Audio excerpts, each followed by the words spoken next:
उसका दर्शन करना। उनको भी उसका दर्शन नहीं। रहो स्वर्गलोक में, लेकिन वो भी वहां दर्शन नहीं पा सकते। तो बताइए आप कि स्वर्गलोक में उसका दर्शन नहीं होता, सूक्ष्म लोक का उसमें दर्शन नहीं होता, तो फिर बताओ यहां मनुष्य शरीर मृतलोक सबसे महत्वपूर्ण, यह स्थान अति उत्तम। इससे बढ़कर के दूसरा अच्छा स्थान कोई नहीं। ये कर्म है, कर्म योनि, और वो सब हो गया। जो यहां कमाओ वो स्वर्ग में या आप तवे ब्रह्मांड में जाकर भोग लीजिए और वहां पुण्य क्षीण हो जाए, फिर आ जाए। तो आपके लिए तो बड़ा सुलभ, बड़ा आसान, बिना देखे हुए आपको कोई बता नहीं। तो चीजें सब पहले भी थी, अब भी है, पहले भी लोग प्राप्त करते रहे, लेकिन ऐसा वक्त जमाना एक 50 साल के अंदर आया कि आप ऐसे प्रवाह में इंद्रियों के रह गए स्वाधीन और स्वतंत्रता में कि घर की लकीर तोड़ दी। बच्चों ने, देवियों ने, पुरुषों, समाज की तोड़ दी, जातियों की तोड़ दी, धर्म की तोड़ दी, राजपाट की तोड़ दी, सबकी लकीर। नहीं तो ये पहले सब अपनी अपनी लकीर में रहते रहे। तो इसलिए जनता बिल्कुल स्वच्छ और साफ, निर्मल और नेक रहती थी, अच्छी रहती थी, मनुष्य बनकर, और सब में दया थी, सब में रहम था। लेकिन अब तो ये बात सब खत्म हो गई। तो थोड़ा पहले सत्संग सुन लीजिए आप।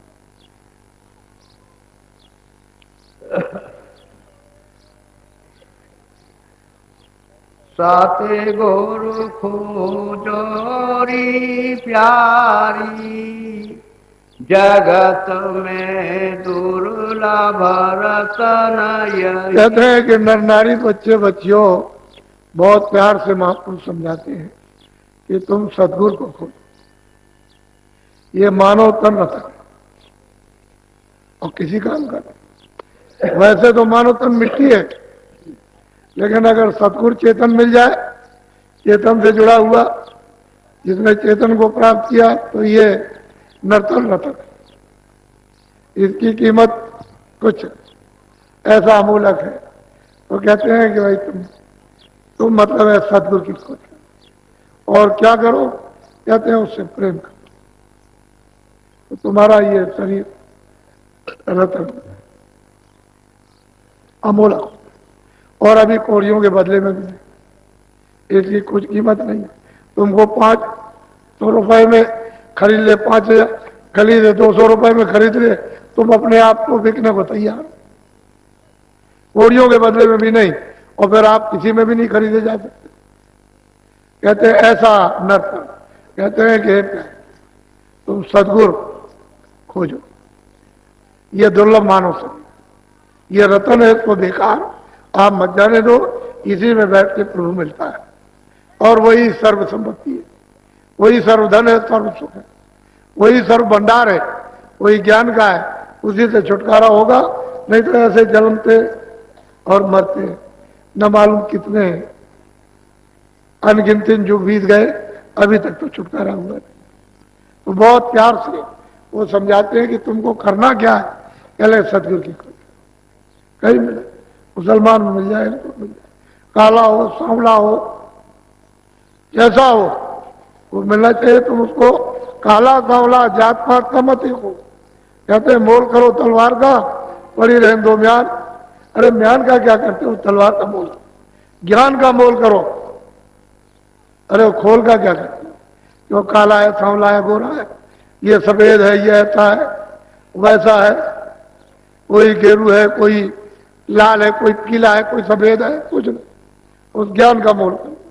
तुमको अपने घर में जाना है, उसका मोल करो।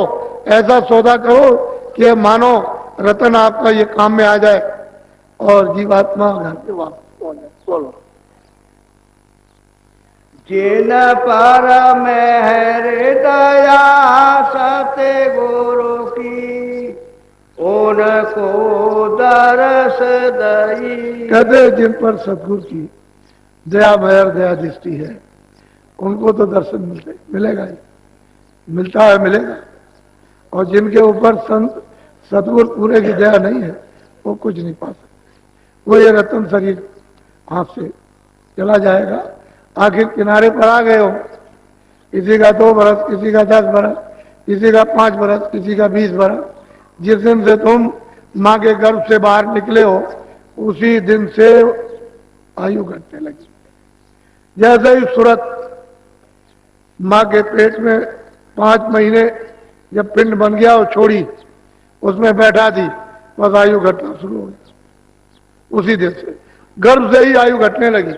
एक एक दिन मतलब 9 महीने तो यूं ही चले गए आपके, और फिर बाहर आए हो तो आप समझ रहे हो बच्चा बड़ा हो रहा, और हम समझते समझाते हैं घट रहा। इसमें से आयु कम हो रही। इसी में से 2 बरस, 4 बरस, 5 बरस का समय हुआ, समय आया बस चला गया। 10 बरस में चला, 20 बरस, 25 बरस में, तो तुम कहते हो जवान चला गया। अरे जवान नहीं गया, उसका समय इतना ही था। जब वो उसकी अवध पूरी हो गई, श्वासों की पूंजी खत्म हो गई, तो उसने जीवात्मा को निकाल के बाहर कर दिया। तुमको तो उसी समय में रहने में अपना काम करना चाहिए था। तो बच्चा बढ़ रहा, बच्चा बढ़ रहा, पढ़ रहा, ये कर रहा, वो कर रहा, अभी शादी विवाह करेगा, अभी क्या करेगा, तब तक समय खत्म हो गया। ऐसे ही 40 हुए, 50 हुए, चल दिए। अब क्या भरोसा, इस दिन ये डाल टूट गया। और जब पत्ते डाल से झड़ जाते हैं कभी वापस नहीं लगते। मानव तन से नाक और मुंह से श्वास निकल जाएगी, ये वापस कभी नहीं लगेगा। वो तो पूंजी कम हो गई। यही गिनती की पूंजी है, दूसरी और कोई पूंजी नहीं। कोई उम्र नहीं है, श्वासों की पूंजी है। अब जितनी 24 घंटे में निकलती है वो पूंजी उसको है। अब 10 बरस लगे, 20 बरस जल्दी जल्दी निकाल दो तो 2 बरस कम हो जाए। पूंजी को संभाल करके रखो तो पूरे समय तक जाओगे आप। तो पूंजी मिलती है श्वासों, ये जो निकलती है हवा, अंदर और बाहर, अंदर और बाहर, ये आपको पूंजी मिली हुई है। पूंजी खत्म होते ही ये चाम चमड़ा आएगी, बस इसमें से सूरत रह ही नहीं सकती है, क्योंकि पूंजी तो खत्म हो गई। क्षणों में सर से सिमट जाएगी, उसके रहने का कोई स्थान ही नहीं। उसी पूंजी का तार लगा हुआ है, उस शब्द का, उस नाम का, और वो मतलब गोपनीय है, और फौरन खींच लेगा, अलग कर देगा, आप पड़े रहेगा। लड़का मर गया, पति मर गई, पत्नी मर गई, रिश्तेदार चला गया, क्या है, क्या हो गया, आप चिल्लाते रहो। ऐसा रतन अमोलक मनुष्य शरीर, और आपने जीवन में उस महापुरुषों की खोज नहीं की जो आत्माओं को जगा देते, और वापिस ये बेचारे संसार में कितने मुद्दतों से भटक रहे तो अपने घर में पहुंच जाते। वो कोई ऐसा देश है, वो तो ऐसे सूरज इस घास पर यानी पृथ्वी पर लग जाए तभी तो उसकी इतनी किरण के सामने कुछ नहीं। ऐसा तुम्हारा निर्मल प्रकाशमान स्वच्छ आनंद, और मतलब यह है कि अमृत का देश है। उसको छोड़ करके यहाँ अमृत चाहते हो कहीं मिल जाएगा, यहाँ कहाँ। अरे भाई तुम उसको देखो, वो पपिया रट लगाता है कि मालिक हमारी प्यास नहीं जाती है, स्वाद की बूंद गिरा। तो रट लगाते लगाते लगाते लगाते मालिक उसके प्रण को देकर एक उसमें स्वाद की बूंद गिरा देता। तुम देखते हो हिरन जब उसके सामने बाजा बजाओ तो इतना मस्त हो जाएगा कि वो कुछ नहीं है, बाजा फेंक दिया, उसको बस पकड़ लिया, काट दिया। अरे मछली पानी से प्रेम करती है। आप लोग मनुष्य शरीर में रहकर आपने ये खोज और तलाश नहीं की कि मालिक किनके द्वारा मिलता है, किनके द्वारा परिचय, किनके द्वारा रास्ता, कौन मदद करेगा, कौन हमारी शुद्धि सफाई करेगा, कौन युक्ति बताएगा। अभी तक आपने किताबों को नहीं सोचा और ना उनको कुछ ढूंढा, तो आपके किताब पढ़ने का फायदा क्या? किताबों में तो यही सब लिखा हुआ, रामायण में भी लिखा है, गीता में भी यही लिखा हुआ है, कृष्ण ने भी यही कहा है, और राम ने भी यही कहा, और जितने भी लोग आए ऋषि मुनि सबने ये कहा, और आप कुछ नहीं छोड़ दिया, सब छोड़ बैठे। कह लगे हम किसी को नहीं मानते। क्या मानते हो? किताब जानते ही नहीं। किताब क्या मानोगे? किताब के तो पन्ने आप फाड़ते हो, तिरस्कार करते हो। देवता का किताबों का तिरस्कार नहीं, उसका अर्थ समझो और उससे काम ले लो। और महापुरुषों के पास जिन्होंने देखा उनके पास जाओगे तभी आप उनको समझ सकते। बोलो। दरस पाए सतलोक सिधारी, सात नाम पद की। कहते हैं जब महापुरुष मिल जाएंगे और फिर उसको बाहर और अंदर दोनों तरफ दर्शन होगा, तभी तो उसको ले जाएंगे। ऐसे कैसे जाएगा? वो तो रास्ते में एक दो लोग हों तब तो जा भी सकता है कि चलो किसी एक लोग को पार करें। वहां तो अनंतों लोग हैं, गिनती में नहीं आ सकते। इतने लोगों को पार करके और अपने देश में जाना है तो जिसने रास्ता देखा होगा वही तो पहुंचाएगा। सड़क जिसने देखी है वही तो सड़क पर ले जाकर आपको छोड़ देगा। तो वो नाम रूपी सड़क पौड़ी उसने ऊपर से नीचे तक लगा रखी है और आंखों के सामने टिकी हुई है। ये ध्रुवतारा जो देखते हो ये उसी का प्रतिबिंब है। उस पर्दे पर, फिर दूसरे पर्दे पर, फिर तीसरे पर्दे पर, चौथे पर्दे पर, हजारों पर्दों पे पड़ा हुआ और वो आपको दिखाई देता है ध्रुवतारा। और वो अटल है, अपनी जगह पर है। वो सतलोक की धारा आई हुई है, एक जगह पर स्थित है, कोई हल्टी उल्टी नहीं है। उसी पर सब झूलते हैं और घूमते रहते हैं। वो तो एक धुरा है, उसी पर घूमते हैं सबके सब लोग घूम रहे हैं। ईश्वर भी घूम रहे उसी पर, ब्रह्म भी घूम रहे, पार्व भी घूम रहे, स्वर्ग इत्यादि सबके सब उसी धुरे पर सब घूम रहे हैं और वो अपनी जगह पर स्थिर है। इस तरह से वो एक चिन्ह है कि देखो ऊपर से धार आई हुई है और अंतर आंखों के सामने वो टिकी हुई है। जब दिव्य दृष्टि ज्ञान चक्षु तीसरा नेत्र है जब खुलता है तब वो दिखाई देती है। उसी वो कहते हैं चरण कमल। इतने श्वेत, इतने सफेद कि आप कोई चीज इतनी है ही नहीं सफेद, इस तरह की। तो वो तुम्हें तो बड़ा रस है, बहुत आनंद। उसी को पाकर ज्ञानियों ने कह दिया है कि अहम ब्रह्मास्मि, कि जो तू है तो मैं हूं, वास्तव में वो बात नहीं, वो तो एक छोटी सी। उसी को देख करके इतने मस्त हो गए कि और किसी को नहीं। उसके आगे तो वहां से तो चाल शुरू होती है। डोरी को पकड़ लोगे वहीं से सब झनकारें, वहीं से सब आवाजें, वहीं से अमृत चूना शुरू हो जाता है और सूरत उसी को पी करके प्रौढ़ होती है, मजबूत और चल पड़ती है। तो ऐसे नहीं महापुरुषों की कृपा से। बोलो जीव पड़े 84 बार में खान पान मदमा। कहते हैं जीव बेचारे क्या करें, मनुष्य शरीर में क्या करें, 84 का कर्म कर रहे और इस खान पान में लगे पड़े हुए। आखिर में जब जाएंगे तो सीधे 4 खानों में, 84 लक्ष्योनियों में काटो पीटोगे, मारोगे, इन आत्माओं को सताओगे और शुद्ध आहार करोगे तो सीधे नरक। सीधे ऐसे ऐसे घोर नरक हैं कि जितना ये देश है पूरा, इतना तो वहां एक खंबा है आग से जलना, आग से, यानी जितना ये देश उतना एक खंबा है ऐसा खड़ा हुआ और आग धधक रही है। लाखों मीलों से दिखाई देता है कि ये खंबा आग से जलना। उसमें जीवात्माओं को चिपटा देते हैं, वहां पर जलाते हैं उसको, उसमें बांधते हैं तो चिल्लाता है तो कितनी आवाज, किस तरह से चिल्लार मारता है। तो अभी तो आपको मालूम नहीं है कि नरक क्या चीज है और कितने नाम के नरक हैं। 1-2 नाम की, कई नामों के नरक हैं। जीवात्माओं को इस खान पान में, भोगों में फंस के उसमें डाल देते हैं। फिर ये मनुष्य शरीर वहां से करोड़ करोड़ बरस तक वहां एक रफ्तार पीटते रहो, मार खाते हो, चिल्लाते रहो, न दिन को चैन, न सुबह न शाम, किसी समय चैन नहीं मिलती।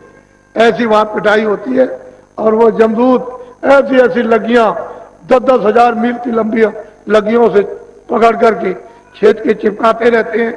तो आपको तो ये नहीं, ये तो महापुरुषों ने जब आंख से देखा तो जीवों से कहा, अरे तुमको मालूम नहीं वहां तो बड़ी दुर्दशा हो, बयान नहीं की जा सकती, ऐसा है।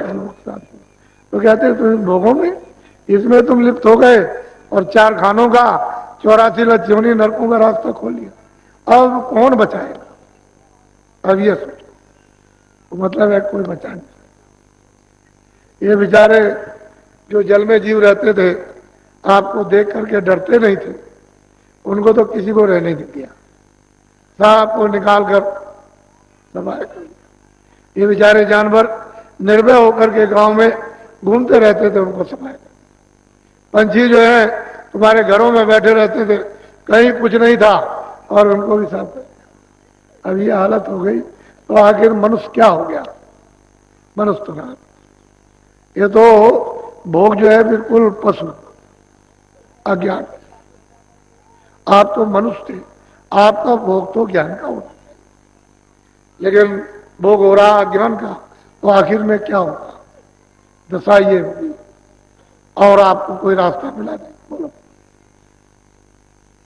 हाँ, मान मानी का रोग पसरिया बड़े बने दिन अब महापुरुष कहते हैं क्या जीव बेचारे झूठा मान मनी का तमाम मेरा मान करो, मेरा मान करो, इसका इसी में सब जीव बेचारे उलझ गए और बड़े बनने लगे, मार खाने लगे।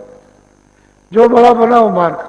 अरे भाई, यहां तो सबकी एक ही घाट की दशा है, क्योंकि मौत के घाट पर तो कोई किसी का नहीं, सबको वही सम्मान भूमि पहुंचा। हम भी तो जाएंगे, हम कौन पट्टा लिखा के आए? अरे किराए के मकान में आए, अपना काम कर लो, यही बहुत सारी है। और अपना काम करने के बाद किसी और का बन जाए, उसका काम कर दीजिए, नहीं तो एक किराए का मकान दो, जब पूरा होगा कहेगा अच्छा हमारा हमको दे दीजिए, तो उसकी जय जयकार होगी, अच्छा हुआ आपने ले लिया अपना मकान। तो अपना काम कर लो, मकान उसका दे दो, हंसी खुशी से, रो गाओ मत, जिसका मकान उसके सोच। तब तुम बड़े बुद्धिमान और चतुर हो और तुमने बुद्धि से काम ले लिया और तुमने अपना काम नहीं किया। और जब वो आया कि मकान दो तो रोने चिल्लाने लगे, कहले ऐसा नहीं वैसा नहीं, अभी नहीं, जब नहीं। अबे तो कब? वो तो घाट सबका ही थी, दो घाट नहीं है।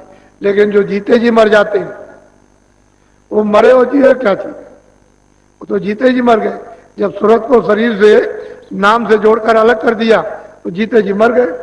वो तो बिल्कुल ऐसे ही अलग हो जाती है जैसे मौत के वक्त अलग होती है। ऐसे ही नाम की डोर पकड़ के चल जाए, शरीर यह बैठा रहता है, उसकी संभाल ऊपर के सब लोग करते हैं, कोई छुए नहीं, कोई छेड़े नहीं। एक महात्मा जंगल में गए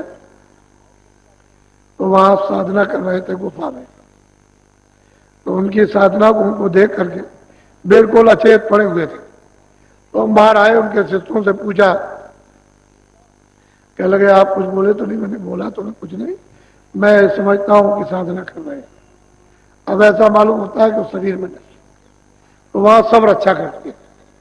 कोई आदमी, कोई यानी जानवर, कीड़ा कोई बोल नहीं सकता, बिल्कुल एकदम सब रक्षा होती रहती। और जब तक वो विचरण करेंगे तब तक करेंगे, और जब उधर से लौट के आग करा जाए तो कहते हैं जीवत मृतक हो रहो तजो खलक की आग समरथ रक्षक सदगुरु मत पावे दुखना। जीते मरे। और वो कैसे? सूरत को नाम के साथ जोड़, और नाम पकड़ के ले जाए, शरीर से निकाल देगा, वो फिर ले आएगा, फिर निकालेगा। उसका रोज का नित्य प्रति का ये काम कि ले जाएगा, ले आएगा, ले जाएगा, ले आएगा और जाएगा, आएगा जाएगा। ऐसा नहीं कि आप वहीं रह जाओ, यहां अवध को पूरा करो, ऐसा नहीं। जाओ, लौट के आओ, फिर जाओ, फिर लौट के आओ। जब पूरा समय होता है चले जाओ। तो वो तैयार बैठे रहते हैं हर वक्त कि जब भी आदेश और जब भी समय पूरा हो जाए फौरन यहां से निकलो।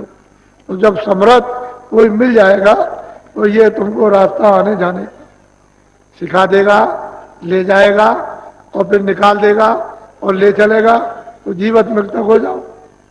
मरने पर तो सब मरते हैं, लेकिन जीते जी अलग हो जाओ। बोलो। छोटा रहे चित्त से अंतर शब्द माही तब हम आप लोग कहते हैं भाई छोटे रहो, सब छोटे रहो, अंदर चित्त से छोटे रहोगे में से। और ऐसे लोग जो है सूरत को नाम के साथ जोड़े रहते हैं, शब्द के साथ, आवाज के साथ जोड़े रहते हैं, उसका रस ले रहते हैं अपने दी नहीं। बिल्कुल अपने को छोटा समझ कि हम कुछ नहीं। ऐसे ही लोग इस संसार के सूप को फेंक देते हैं, और सूप बांधे रहोगे तो छोटे छेद में जा नहीं सकते हो, बहुत बारीक छेद है, उसमें से होकर के निकलना है, तो ऐसे कोई नहीं जा सकता है। जितने दिन हो जाओगे इससे अपने आप को कि हम सबसे छोटे हैं, उतना ही सूरज सबसे जुड़ जाएंगे। और जितना ही अपने को समझोगे कि हम कुछ हैं, हम हमारा लोग मान करें, आदर और सत्कार करें, तो तुम उस सत्ता से दूर चले जाओगे। वो दीन हो, और दीन जो होता है कहीं भी जाए सब प्यार करती है, छोटे को सब प्यार करती है, चिट्ठी रहती है महलों में घूमती रहती है, कोई कुछ कहता है, सब जगह घूमती है, लेकिन कोई चला जाए तो देखो आप कैसे जा सकते हो। असली छोटे हो जाओ, जितने छोटे जाओगे मालिक के दरबार में प्रवेश हो जाओ। और तुम यहाँ पर घमंड लेकर के रहे तो घमंड तो जाता नहीं, वो तो एक बेकार है, वहां बेकार की कोई चीज नहीं जाती, न उधर मन जाएगा न बुद्धि। जहां तक मन जाता बुद्धि चित्त और प्राण जाते वो तो अपने अपने भंडार में ले हो जाएगा। सूरत तो अकेले आई, और जब आकर के इसको कपड़ा पहनाया तो इनको लगा दिया, मन को लगा दिया, बुद्धि को लगा दिया, चित्त को लगा दिया, प्राणों को लगा दिया और नीचे उतार दिया। अब लेकर के ऊपर से आई, इसी तरह से नीचे जब चढ़ाई हो शब्द के द्वारा तो उतारते चले जाओ, अपने अपने भंडार में पहुंचा। तो ये जीवात्मा अकेली हो जाती, किसी को लेकर नहीं अकेली। इस तरह से कहते हैं दीन होकर रहोगे सबसे जुड़े रहोगे, और दीनता नहीं है तो सबसे अलग हो जाओ। बोलो शब्द भेद और शब्द कमाई। लोगों को सार मिला, बाकी जिनको महापुरुष नहीं मिले और भेद नहीं मिला, जुक्ति नहीं मिली, वो क्या कमाएंगे? उनको संसार में कुछ नहीं। वो चाहे चारों वेद पढ़ो कंठस्थ कर लो, चाहे गीता रामायण कंठस्थ करो, कुछ नहीं। जिनको शब्द नहीं मिला, नाम नहीं मिला, वो जीवन में कुछ नहीं, उनको सार मिल ही नहीं सकता। और जिनको नाम और शब्द मिल गया उनको सार मिला, क्योंकि उनको महापुरुष मिल गए और भेद मिला। फिर कमाई की, ऐसा नहीं कमाई नहीं कमाई, अभ्यास किया, साधना की, भजन किया तो उनको सार मिला। जो करेगा पाएगा, नहीं करेगा सब धरता सत्य गुरु पहचानो, हम ये पूरा महापुरुष कहते हैं कि भाई ऐसे गुरु की, ऐसे महापुरुष की तलाश करो जो शब्द में रहता है, जो शब्द वेद जानता, क्योंकि वो वही बात करेगा जिसका गुणी है। जिस विद्या को जानता है वही बात ले आएगा, दूसरी कोई बात नहीं करेगा। सारी रचना ही जब शब्द की है, जब नाम की है, आवाज की है, तो आप यहां भ्रम क्यों रहे हो? आप इस खोज से अलग हो और देखो कि चेतन शब्द की रचना का विस्तार किस किस तरह का है, उधर देखो। तो जो जो इसको, इस भेद को जानते हैं वही आपको बता सकते हैं। कहते हैं कि ऐसे महापुरुष की तलाश करो जो शब्द में रहते हैं, जो शब्द में जुड़कर और उसमें लय होकर और निकल गया, पार हो गया, और सच्चे प्रीतम को जिसने पा लिया अमरलोक में, अपने देश में जाकर, और आता और जाता। ऐसे की जरूरत है, और ऐसा नहीं मिला था कुछ। बोलो खोलो आके निकट ही देखो, अब क्या खोलूं।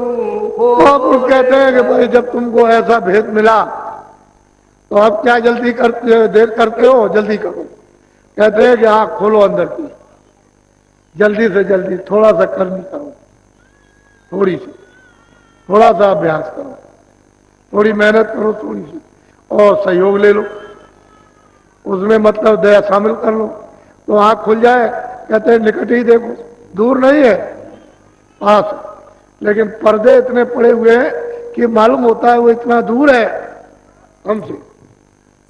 जब वो कोई पर्दा नहीं रहता तो जैसे सूरज दिखाई देता है, ये सब मंडल इसी तरह से दिखाई देते हैं जैसे मतलब है सामने सूरज दिखाई दे रहा, और तरह तरह के बादल आ जाए कई बात के तो सूरज हमको दिखाई नहीं देगा, क्योंकि सामने पर्दा आ गया। तो पर्दे पड़े हुए हैं, हर मंडलों में पर्दे पड़े तरह तरह के। वो अगर पर्दे हट गए तो सीधा किसी को भी देखो, ईश्वर को देखो, ब्रह्म को देखो, पार ब्रह्म सृष्टि देखो, उसके परे की, और मतलब ये सत्पुरुष का दीदार दर्शन को, सीधा कोई पर्दा नहीं किसी का। वो फिर कुछ नहीं कर रहे हो, फिर ये खाली जा रहा। फिर आपको कितना समय लगेगा इस शरीर में आने का, कोई उसकी गिनती है? कोई है तो ऐसा। इसलिए स्तन को अमूल्य समझो, बहुमूल्य, इसकी कीमत नहीं कोई दे सकता। क्योंकि हीरे जवाहरात की तो कीमत आपने लगाई, लेकिन कहोगे हम ये सब रखते हैं, इसको खड़ा कर दो, तो कोई नहीं खड़ा करे, कोई नहीं करता। बोलो। आगे भागे तुम्हारा प्यारी, नहीं परखो तो जून। कहते हैं कि आगे है सूरत, है जीवात्मा, है मनुष्यो, तुम्हारा भाग है अगर तुमने नहीं इस समय मनुष्य शरीर में परखा, पहचाना महापुरुषों को, तो फिर जोन कहते हैं 84 और नरक कहते हैं, उन जोन में तुमको वासा मिलेगा, फिर ये अवसर फिर कभी मिलेगा, कभी नहीं मिला। तो आप लोग